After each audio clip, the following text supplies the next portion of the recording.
வணக்கம் வணக்கம் மேடியா ஸ்டூடெண்ட்ஸ். இந்த வீடியோவில் நம்ம என்ன பார்க்க போகிறோம் அப்படின்னா ரீநீட் 2026 அதில் எப்படி ஃபிசிக்ஸ் எக்ஸாமில் மார்க்கை பூஸ்ட் பண்ணுறது. சார் நான் இது வரைக்கும் ஃபிசிக்ஸே இன்னும் படிக்க ஆரம்பிக்கல சார், இன்னிலிருந்து நான் படிக்கவே ஆரம்பிக்கிறேன் அப்படின்னா அப்போ நீங்கள் எந்த மாதிரி ஸ்ட்ராட்டஜிஸ்லாம் அப்ளை பண்ணிங்கன்னா திரும்ப கரெக்டாக நீங்கள் ஆல்ரெடி படித்த எல்லா கான்செப்டையும் பக்காவாக ரிவைஸ் பண்ணி நீட் எக்ஸாமுக்கு தேவையான அளவுக்கு உங்களை ப்ரிப்பேர் பண்ணி நல்ல மார்க்கை ஸ்கோர் பண்ணுறதுக்கு எப்படி கொண்டு போக முடியும் அதை பற்றிய டிஸ்கஷன் தான் நம்ம இந்த வீடியோவில் பார்க்க போகிறோம். ரைட். ஸோ இது உங்களுக்கு கண்டிப்பாக ரொம்ப யூஸ்ஃபுல்லாக இருக்கும். ரைட். இதில் ஃபஸ்ட்டு ரியாலிட்டி செக்னா என்ன அப்படின்னா நிறைய ஸ்டூடெண்ட்ஸோடைய மைண்ட் செட்டில் என்ன இருக்குது அப்படின்னா சிலபஸை நம்ம கவர் பண்ணிட்டோம் அப்படின்னா சப்ஜெக்டில் நம்ம கிளியராக இருக்கிறோம் அப்படின்னு நினச்சிடுறாங்க. அது ஆக்சுவலாக கரெக்ட் கிடையாது. என்ன அப்படின்னா சிலபஸ்ன்றது நமக்கு கொடுத்துருக்கிற அந்த கண்டென்ட் ஹெட்டிங் என்ன, எதில் இருந்தெல்லாம் கொஷின் வரப்போகுது அப்படின்றது. சிலபஸை முடிக்கிறதுனா அதில் இருக்கக்கூடிய வெறும் ஃபார்முலா கான்செப்ட்டு அதை மட்டும் படிக்கிறதுக்கு பேர் சிலபஸ் கவர் பண்ணுறது கிடையாது. சிலபஸ் கவர் பண்ணுறதுன்னா அதில் இருக்கக்கூடிய கான்செப்ட்டு ஃபார்முலா, அதில் அப்புறம் ப்ராப்ளம்ஸு, நிறைய மார்க் டெஸ்ட்டு, அதுக்கப்புறம் நீங்கள் நிறைய நெகட்டிவ் இல்லாமல் கரெக்ட் ஆன்சர் கொண்டு வர்றது, மார்க்கு பூஸ்ட் பண்ணுறது, இதெல்லாம் சேர்ந்து கவர் பண்ணுறதா என்னது சிலபஸை கவர் பண்ணுறது. வெறும் சப்ஜெக்டை படித்து அதில் என்டியோட சிலபஸில் என்னென்ன ஹெட்டிங் இருக்குதோ அதை படிச்சிட்டோம்னா நம்ம சப்ஜெக்டே கவர் பண்ணிட்டோம் அப்படின்றது அர்த்தம் கிடையாது. நிறைய ஸ்டூடெண்ட்ஸ் அப்படி நினச்சிக்கிறாங்க. ஏன்னா நிறைய ஸ்டூடெண்ட்ஸ் திரும்ப ரிவிஷன் பண்ணுறாங்க, ஆனால் மார்க் வர மாட்டேங்குது. நிறைய டைம் ஸ்பெண்ட் பண்ணுறாங்க, நிறைய எஃபோர்ட் போடுறாங்க, எல்லாம் இருந்துமே மார்க் வந்துட்டு கம்மியாக இருக்குன்னு ஃபீல் பண்ணுறாங்க. அப்போ எங்கே தப்பு நடக்குது அப்படின்னா வெறும் syllabus revision is not enough. ஒன்று. ரெண்டாவது, நமக்கு எவ்வளோ மார்க் வேணுன்றதில் ஒரு கிளாரிட்டி ஃபஸ்ட்டு இருக்கணும். அதுக்கப்புறம் எப்படி ப்ரிப்பேர் பண்ணணும், எந்தெந்த சாப்டரெலாம் நம்ம ஃபஸ்ட்டு ட்ரை பண்ணணும், அதில் எப்படியெல்லாம் அப்ரோச் பண்ணணும், அதில் என்ன மாதிரியெல்லாம் கொஷின்ஸ் வந்திருக்கு, எப்படியெல்லாம் வரலாம், இந்த மாதிரி ஐடியாஸ்லாம் நமக்கு முன்கூட்டியே இருந்தால் தான் ஈஸியாக நம்ம நீட் கொஷின்ஸை அப்ரோச் பண்ணி ஆன்சரை கெட் பண்ணுறது நமக்கு ஈஸியாக இருக்கும். சொல்கிறது புரியுதா? So it is totally different. Entrance எக்ஸாமுக்கு உங்களை தயார்படுத்துறது வெறும் சிலபஸை கவர் பண்ணுறது மட்டும் கிடையாது, அதை தாண்டின சில விஷயங்கள். சரியா? ஸோ அதை நம்ம என்னென்ன இம்ப்ளிமெண்டேஷன் பண்ணணுன்றதை நம்ம பார்ப்போம். ஸோ மெயினாக நீங்கள் complete NEET physics, not only physics, NEET physics, chemistry, biology எடுக்கிறீங்க அப்படின்னா பயாலஜிக்கு என்சிஆர்டி டெக்ஸ்ட் புக்கில் இருந்தால் தான் கொஷின் நிறைய வரணும், உங்களுக்கு நல்லாவே தெரியும். ஸோ அப்போ என்சிஆர்டி டெக்ஸ்ட் புக்கு நீங்கள் லைன் பை லைன் அண்டர்ஸ்டாண்ட் பண்ணி பாயிண்ட்ஸை நோட் பண்ணி வச்சுக்கணும். அதுக்கப்புறம் அதில் இருந்த கொஷின்ஸ் எப்படி வந்திருக்குது, நீங்கள் ஒரு ஹெட்டிங் படிக்கிறீங்கன்னா அந்த ஹெட்டிங்கில் இருக்கிற பாயிண்ட்ஸ் எல்லாம் படித்தது போக இதுக்கு முன்னாடி எப்படியெல்லாம் கொஷின்ஸ் வந்திருக்குது, அதுக்கப்புறம் அடிஷ்னலாக உங்களுக்கு ப்ராக்டிஸ் கொஷின்ஸ் எடுத்து நீங்கள் பண்ணிங்கன்னா ஸோ அந்த ஒரு பர்டிகுலர் ஹெட்டிங்லேருந்து எப்படியெல்லாம் கொஷின்ஸ் வரலாம், நம்ம படித்ததும் கொஷின் அவங்க கேட்குற விதமும் என்ன விஷயங்கள் அவங்க இன்டெரக்டாக கேட்குறாங்க, என்ன மாதிரி கொஷின்ஸை செட் பண்ணுறாங்க அந்த படித்த கான்செப்ட்லேருந்து, இந்த ஐடியா கிடைச்சாலே உங்களுக்கு சப்ஜெக்டில் கிளாரிட்டி இருக்குன்னு அர்த்தம். ஈஸியாக மார்க் அதில் ஸ்கோர் பண்ண முடியும். ஸோ அப்போ நமக்கு இன்றைக்கி பயாலஜி பொறுத்த வரைக்கும் என்சிஆர்டி பிரைமரி கரெக்ட். அதே மாதிரி ஃபிசிக்ஸ் வந்தீங்க அப்படின்னா கான்செப்ட் நியூமரிக்கல்ஸு நம்மளுடைய என்சிஆர்டி டெக்ஸ்ட் புக் ரொம்ப ரொம்ப முக்கியம். ஏன்னா என்சிஆர்டி டெக்ஸ்ட் புக்கில் இருக்கக்கூடிய முக்கியமான கான்செப்ட் தான் நம்மளுடைய என்டிஏ சிலபஸில் இருக்கிறது. அதே மாதிரி ப்ராப்ளம்ஸ் நிறைய அதில் இருக்கக்கூடிய அந்த கான்செப்டை பேஸ் பண்ண அந்த ப்ராப்ளம்ஸும் நிறைய நமக்கு ரிப்பீட் பண்ணியிருக்கிறாங்க. அதுக்கப்புறம் சில டெரைவ்டு ஃபார்முலாஸ்லாம் ப்ராப்ளமாக எக்ஸாம்பிளில் கொடுத்துருப்பாங்க, சில எக்ஸசைஸில் இருக்கும். ஸோ இந்த மாதிரி எல்லாத்தையும் நம்ம ஒர்க் அவுட் பண்ணி பார்க்கணும். ஸோ அது ரொம்ப ரொம்ப ஹெல்ப்ஃபுல்லாக இருக்கும். சரியா? அதே மாதிரி கெமிஸ்ட்ரிக்கு பார்த்தீங்கன்னா கெமிஸ்ட்ரி நீங்கள் எப்படி ப்ரிப்பேர் பண்ணி படிக்கணும், ஃபிசிக்கல், அதே மாதிரி இன்ஆர்கானிக், அதுக்கப்புறம் ஆர்கானிக் கெமிஸ்ட்ரி, இந்த மாதிரி செப்பரேட்டாக ஸ்ப்ளிட் பண்ணி நீங்கள் படிக்கணும். அதில் நீங்கள் எது உங்களுக்கு ரொம்ப ஃபஸ்ட்டு இன்ட்ரெஸ்ட் இருக்குது, எதில் வெயிட்டேஜ் ஜாஸ்தியாக இருக்குது, இதெல்லாம் பேலன்ஸ் பண்ணி ஃபஸ்ட்டு நீங்கள் ப்ரிப்பேர் பண்ண ஆரம்பிக்கணும். ஸோ இந்த மாதிரி தெளிவாக கிளியராக ப்ரிப்பேர் பண்ணிங்கன்னா மார்க் நமக்கு எவ்வளோ தேவை அப்படின்ற அந்த டார்கெட் வச்சு அதுக்கு ஏற்ற மாதிரி உங்களை நீங்கள் கொண்டு போக முடியும். மொத்தமாக எல்லாத்தையும் போட்டு குழப்பி கிடக்கூடாது. புரியுதா? தெளிவு ரொம்ப ரொம்ப முக்கியம். ஏன்னா that is entrance exam. So அதுக்காக தான் உங்களை அதை கிளியராக எக்ஸ்பிளைன் பண்ணுறேன். ரைட். அதுக்கப்புறம் நெக்ஸ்ட்டு பார்த்தீங்கன்னா இம்பார்ட்டன்ட் திங்ஸ் இதில் நோட் பண்ணிக்க வேண்டியது என்ன அப்படின்னா பிஒய்க்யூஸ் ஏன் நம்ம நிறைய ஒர்க் அவுட் பண்ணணும். இதை நிறைய ஸ்டூடெண்ட்ஸ் இப்போ தான் பண்ண ஆரம்பிச்சிருக்கிறீங்க. பட் யாராவது பண்ணாமல் இருந்தாலும் மறக்காமல் இனிமேல் ப்ராக்டிஸ் பண்ண ஆரம்பிச்சிருக்கீங்க. பிஒய்க்யூ ரொம்ப ரொம்ப ரொம்ப முக்கியம். ஏன் அது அப்படின்னா கொஷின்ஸ் எப்படியெல்லாம் முதல்ல கேட்டிருக்கிறாங்க. இப்போ நம்ம படித்த சிலபஸ்ஸு நமக்கு தெரியும், சிலபஸில் என்னென்ன இருக்குதுன்னு கான்செப்ட் நமக்கு தெரிஞ்சிச்சு, ஃபார்முலா தெரிஞ்சிருச்சு.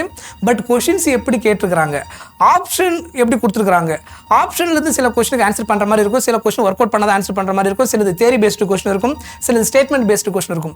ஸோ அந்த மாதிரி காம்பினேஷனில் எப்படியெல்லாம் கொஷின்ஸ் கேட்டிருக்கிறாங்க, எந்தெந்த சாப்டருக்குலாம் வெயிட்டேஜ் அதிகமாக கொடுத்துருக்காங்க, எந்தெந்த வருஷத்தில் எப்படி எல்லாம் மாறி இருக்குது, எல்லா வருஷமும் அதே வெயிட்டேஜ் இருக்குதா இல்லை சேஞ்ச் ஆகிருக்குதா, எந்த செக்ஷனில் அதிகமாக அவங்க கான்சென்ட்ரேட் பண்ணுறாங்க திரும்ப.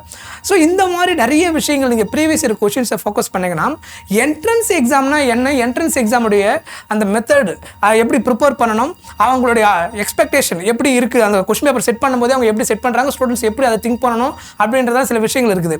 நீங்கள் அந்த விஷயங்களை கரெக்டாக கனெக்ட் பண்ணி ப்ரிப்பேர் பண்ணுறவங்களுக்கு தான் அவங்க செட் பண்ண கொஷனுக்கு நீங்கள் ஈஸியாக ஆன்சர் பண்ண முடியுன்றது உங்களுக்கு கனெக்ட் ஆகும். அதாவது என்ட்ரன்ஸ் எக்ஸாமை பற்றி கிளியராக தெரிஞ்சு அந்த அவேர்னஸோட தெளிவாக ப்ரிப்பேர் பண்ணுறவங்களுக்கு மட்டும் தான் அதை கனெக்ட் பண்ணிக்க முடியும். நீங்கள் நார்மலாக ரேண்டமாக ப்ரிப்பேர் பண்ணி நார்மலாக போர்டு எக்ஸாமில் போடுற மாதிரி ஸ்டெப்ஸ் எல்லாம் போட்டு நிறைய சால்வ் பண்ணுன்றது that is not enough for NEET exam. ஏன்னா நமக்கு டைம் பத்தாது. நீங்கள் 2-3 கொஷின் போட்டாலே ½ hour 1 hour ஓடி போயிடும். அப்புறம் எப்படி நீங்கள் நிறைய கொஷின்ஸ் அட்டன் பண்ண முடியும்? ஸோ தெளிவு ரொம்ப முக்கியம். என்ட்ரன்ஸ் எக்ஸாமுக்கு எப்படி நம்மளை தயார்படுத்தணும், அதுக்கு ரொம்ப ஹெல்ப் பண்ணக்கூடியது எதுன்னு பார்த்தீங்கன்னா previous year question. Chapter wise எடுத்து நிறைய அனாலிசிஸ் பண்ணிங்கனாலே உங்களுக்கு தெரியும், நிறைய கொஷின்ஸ் ரிப்பீட் ஆகும், நிறைய சேம் மாடல் கொஷின்ஸ் ரிப்பீட் ஆகும், same pattern type of question நீங்கள் திரும்ப பார்ப்பீங்க, சிமிலர் டைப் ஆஃப் கிராஃப் நிறைய பார்க்குற மாதிரி இருக்கும்.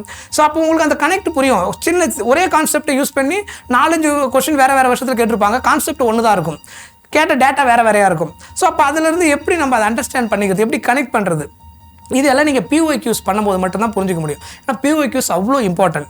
PYQs நம்ம அதான் நிறைய ஒர்க் அவுட் பண்ணுறோம், டிஸ்கஸ் பண்ணுறோம். நீங்களும் அதை தனியாக ஓனாக எடுத்து நீங்கள் நிறைய ப்ராக்டிஸ் பண்ணி பார்க்கணும். ஏன்னா நீங்கள் செல்ஃபாக பண்ணும்போது உங்களுக்கு எந்த அளவுக்கு புரிஞ்சுக்கிறது நீங்கள் கண்டுபிடிக்க முடியும். செல்ஃப் அனாலிசிஸ் பண்ணுறதுக்கு அது ரொம்ப ரொம்ப ஹெல்ப் பண்ணும். சரியா? ரைட். அதுக்கப்புறம் நெக்ஸ்ட், நிறைய ஸ்டூடெண்ட்ஸ் வந்துட்டு என்ன நினச்சிட்டு இருக்காங்கன்னா, சில விஷயங்களை நம்ம ஃபாலோ பண்ணால் மார்க் பூஸ்ட் ஆகிடும் அப்படின்னு நினைக்கிறாங்க. அதில் ஒரு சில விஷயங்கள் என்ன அப்படின்னா, strategies video, topper routines, productivity hacks, அதுக்கப்புறம் பெஸ்ட்டு புக்கு, இந்த மாதிரி நிறைய விஷயங்களை அதிகமாக ஃபாலோ பண்ணுவாங்க. அதாவது டாப்பர்ஸ் எப்படி அவங்க வந்து ஸ்கோர் பண்ணாங்க, அதுக்கப்புறம் சில ஸ்ட்ராட்டஜி வீடியோ, இந்த ஒரு வீடியோ நம்ம பார்க்கும்போது இதில் எவ்வளோ மார்க் ஸ்கோர் பண்ணலாம், அவ்வளோ ஸ்கோர் பண்ணலாம் அப்படின்னு சொல்லிட்டு நிறைய நமக்கு யூடியூப் வீடியோஸ் இருக்கும். அதுக்கப்புறம் ப்ரொடக்டிவிட்டி ஹேக்ஸு, அதுக்கப்புறம் பெஸ்ட்டு புக்ஸ், இந்த புக்கை நீங்கள் மட்டும் படித்தா போதும், இது வந்துடும், தட் இஸ் இனஃப். இந்த மாதிரி விஷயங்களை மட்டும் நீங்கள் ஃபோக்கஸ் பண்ணிங்கன்னா it is not helpful to score good mark in particularly physics. ஃபிசிக்ஸுக்கு நீங்கள் பண்ணணும் அப்படின்னா நம்மளுடைய டெக்ஸ்ட் புக்கை நல்லா படிக்கணும், கான்செப்டை கரெக்டாக புரிஞ்சுக்கிட்டு, ஃபார்முலா கான்செப்ட்டு, அதுக்கப்புறம் அடுத்தது ப்ரைமரியாக டெஸ்ட்டு.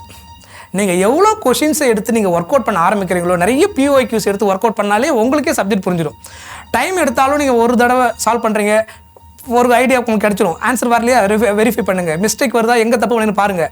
அப்புறம் மறுபடியும் இன்னும் 2-3 கொஸ்டின் சாப்டர் எடுத்து போட ரிப்பீட்டடாக நீங்கள் கொஷின்ஸ் போட உங்களுக்கு என்ன கிடைக்கும், உங்களுக்கே ஒரு கிளாரிட்டி கிடைக்கும். ஓகே, இதுதான் பேட்டர்ன் போல், இந்த கொஷின் இந்த மாதிரி தான் அப்ரோச் பண்ணணும் அப்படின்னு சொல்லிட்டு ஓன் ப்ராக்டிஸ் நீங்கள் திரும்ப பண்ணும்போது உங்களுக்கே தெளிவு கிடைச்சிடும். ஃபஸ்ட் டைம் பண்ணுற மிஸ்டேக் என்னென்னு கண்டுபிடிக்க தெரியணும், ஏன் ஆன்சர் வரணும் கண்டுபிடிக்க தெரியணும், ஃபார்முலா தப்பா, கால்குலேஷன் தப்பா, கொஷின் புரியலையா, கொஷின் புரியலைன்னா எங்கே புரியல, எந்த வார்த்தை புரியல, இதையெல்லாம் கண்டுபிடிக்க தெரியணும்.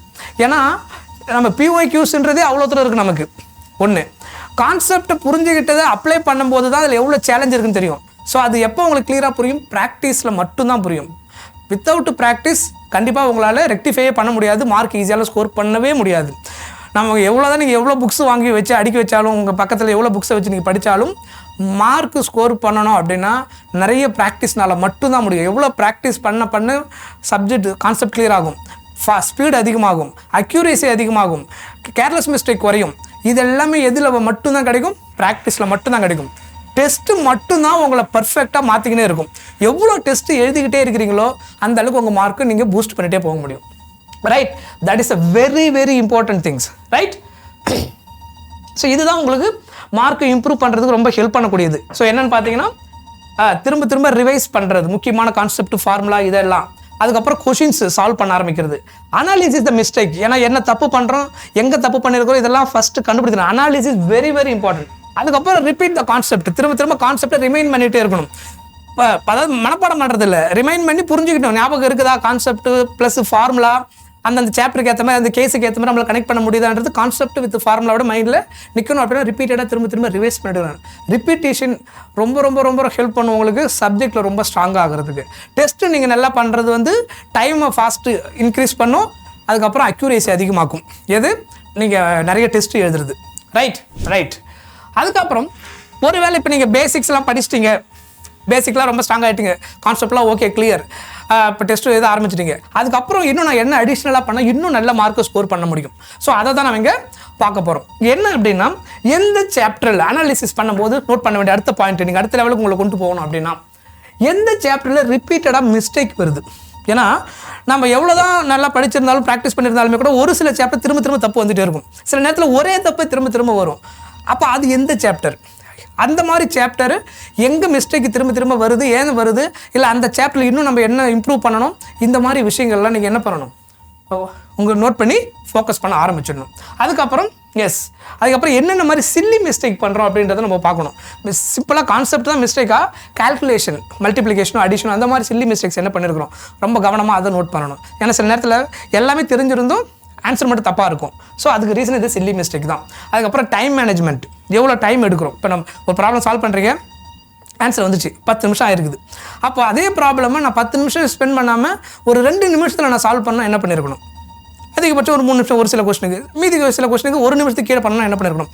அப்போ அந்த டைமை நான் ரெடியூஸ் பண்ணணும்னா எந்த இடத்த எங்கே நான் சேஞ்ச் பண்ணணும், எங்கே எனக்கு டைம் அதிகமாக எடுக்குது, கொஸ்டினை ரீட் பண்ணுறது எனக்கு அதிகமாக டைம் எடுக்குதா, கொஸ்டினை அண்டர்ஸ்டாண்ட் பண்ணுறது நிறைய டைம் எடுக்குதா, இல்லை கால்குலேஷன் எனக்கு நிறைய டைம் எடுக்குதா, இல்லை எனக்கு ஃபார்முலா கண்டுபிடிக்கிறதுல நிறைய டைம் எடுக்குதா, எங்கே நிறைய டைம் எடுக்குது, அதை எப்படி ரெக்டிஃபை பண்ணுறது, அந்த ஸ்பீடை எப்படி இன்க்ரீஸ் பண்ணுறது, எப்படி என்ஹான்ஸ் பண்ணுறது அப்படின்றத கண்டுபிடிக்க தெரியணும். அதை கண்டுபிடிச்சி இம்ப்ரூவ் பண்ணிட்டீங்கன்னா ஆட்டோமேட்டிக்காக உங்களுக்கு மார்க் தானாக வர ஆரம்பிச்சிடும். ரைட்? இந்த மாதிரி ஸ்ட்ராட்டஜிஸ் நீங்கள் ப்ராப்பராக ஃபாலோ பண்ணிங்கன்னா ஃபிசிக்ஸில் மார்க் ஸ்கோர் பண்ணுறது ரொம்ப ஈஸி. நீங்கள் இது வரைக்கும் ஸ்டார்ட்டே பண்ணல, இன்றைக்கி தான் ஸ்டார்ட் பண்ண போகிறீங்க அப்படின்னா ஆல்ரெடி நீங்கள் படிச்சிருக்கிறீங்க. இன்றைக்கி தான் ஸ்டார்ட் பண்ண போகிறீங்க மீன்ஸ் இப்போ தான் நீங்கள் திரும்ப மறுபடியும் ரீநீட்டுக்கு ப்ரிப்பேர் பண்ண ஆரம்பிக்க போகிறீங்க. ஆல்ரெடி நீட் எக்ஸாம் நீங்கள் படிச்சிருக்கிறீங்க. ஸோ அப்போ இன்னிலேருந்து நீங்கள் பண்ண வேண்டிய விஷயம் என்ன? ஸோ ஏற்கனவே படித்த கான்செப்ட் உங்களுக்கு எதெல்லாம் தெரியும், அதில் எதெல்லாம் ஹை வெயிட்டிங் ஏற்கனவே படிச்சிருக்கிறீங்க, எதெல்லாம் நீங்கள் ரொம்ப ஸ்ட்ராங்கு, உங்களுக்கு எது ரொம்ப இன்ட்ரெஸ்ட்டு, அதெல்லாம் சில விஷயங்கள் இருக்குது. ஸோ அதை ஃபஸ்ட்டு நல்லா தரவு பண்ணி முடிச்சுட்டு அதில் இருக்கக்கூடிய நிறைய கொஷின்ஸ் எடுத்து ஒர்க் அவுட் பண்ணி, பிஓக்யூஸில் எடுத்து ஒர்க் அவுட் பண்ணி ஃபாஸ்ட்டாக எப்படி ஆன்சர் கெட் பண்ணுறது, எவ்வளோ டைம் எடுக்குது, எதெல்லாம் தப்பு பண்ணுறோம், இதெல்லாம் அப்படியே நோட் பண்ணி வச்சுட்டு அதுக்கப்புறம் அடுத்து நீங்கள் இன்னும் ஓரளவுக்கு ஆவரேஜாக இருக்கக்கூடிய சாப்டர்ஸ், அப்புறம் லாஸ்ட்டாக டைம் இருந்துச்சுன்னா நீங்கள் வீக்காக இருக்க சாப்டர். ஸோ எல்லாத்தையும் ஒரே டைமில் கவர் பண்ணுன்ற மைண்ட் செட்டுக்கு போகாதீங்க. பிளான் பண்ணி பக்காவாக சாப்டராக கவர் பண்ணிகிட்டே வந்தீங்கன்னா ஒரு 30 to 35 கொஷினை நீங்கள் ஈஸியாக அட்டென்ட் பண்ணுற அளவுக்கு உங்களை கொண்டு வந்துட முடியும். புரியுதா? ஏன்னா ஏற்கனவே நம்ம எல்லாரும் படிச்சிருக்கிறோம். படித்ததை ரிவைஸ் பண்ணி மைண்டில் ரிஜிஸ்டர் பண்ண வைக்கணும். இன்னொன்று கொஷினை படிக்கும்போது படித்ததெல்லாம் மைண்டிலேருந்து வரணும். ஸோ படித்ததெல்லாம் ரிஜிஸ்டர் பண்ணது திரும்ப திரும்ப ரிப்பீட்டேஷன் ரிவைஸ் பண்ணிகிட்டே இருக்கணும், அகெயின் அண்ட் அகெயின். மைண்டில் இருந்து அந்த டேட்டா வெளியில் கொண்டு வரதுக்கு நிறைய ப்ராக்டிஸ் பண்ணணும், நிறைய டெஸ்ட்டு. நீங்கள் எந்த அளவுக்கு டெஸ்ட் எதிர்க்கீங்களோ அந்த அளவுக்கு உங்கள் பிரெயின் திங்க் பண்ணணும், அதில் அந்த ஃபார்முலா ஃபில்டர் பண்ணி கான்செப்டை ஃபில்டர் பண்ணி வெளியில் கொண்டு வரணும். அது ஃபாஸ்ட்டாக கொண்டு வர ஆரம்பிச்சதுன்னா நீங்கள் ப்ராக்டிஸ் நிறைய பண்ணும்போது நடக்க ஆரம்பிச்சிடும். ஃபாஸ்ட்டாக கொண்டு வரதுக்கான பாசிபிலிட்டி வந்துடும். புரியுதா? ஐ ஹோப் இந்த வீடியோ கண்டிப்பாக உங்கள் எல்லாருக்கும் யூஸ்ஃபுல்லாக இருந்திருக்கும்னு நினைக்கிறேன். Thank you so much. பை.